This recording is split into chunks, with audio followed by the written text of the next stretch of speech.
Greetings! I am Herbert Erpaderp, and today I'm going to build these 15mm scale KV-2 Soviet heavy tanks for Flames of War. As you can see here, there aren't many parts to this model. Let's have a closer look. The hull and turret are quite neatly cast, and they look pretty good to me. The turret comes glued on with some hot glue. Removing that, you can see that there's a hole for the magnet, none of which are included. The tracks are rather crisp and nicely done, especially compared to other metal tracks, though I think they would be better in plastic.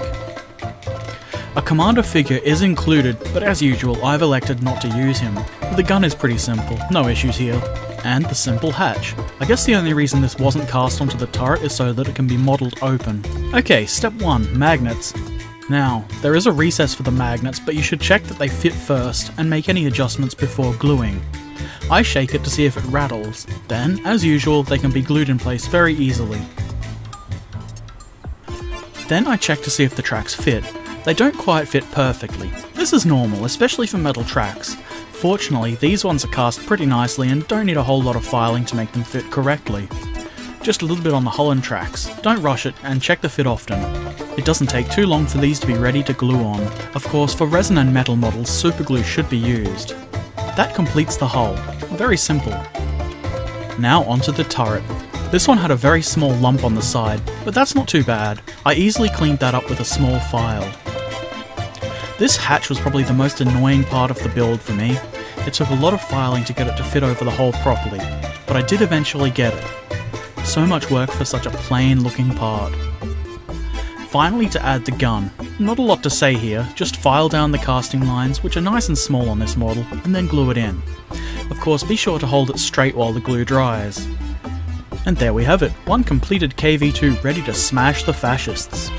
Something that might be worth noting is that there is an older casting of the KV-2. The hull on the right is the new version. You can see it looks a lot neater, has a little better detail, and there's a recess for the magnet which is missing on the older version. Also, the older version has that arrow-shaped bit just in front of the turret ring. The turrets are also slightly different, with the new version having more detail. The reason I spotted this was that I actually ordered these models well over a year ago. There was an issue, and the replacement model I got seems to be a new casting, so if you're buying KV-2s, do be sure to try and get the newer version. Overall, I'm really quite happy with these models. They look great.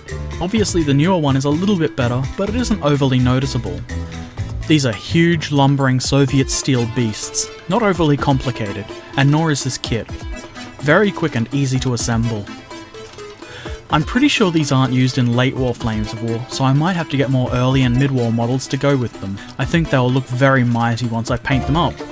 They will strike fear into the hearts of many fortifications and bunkers, though they're probably nowhere near as effective against tanks as World of Tanks would have you believe.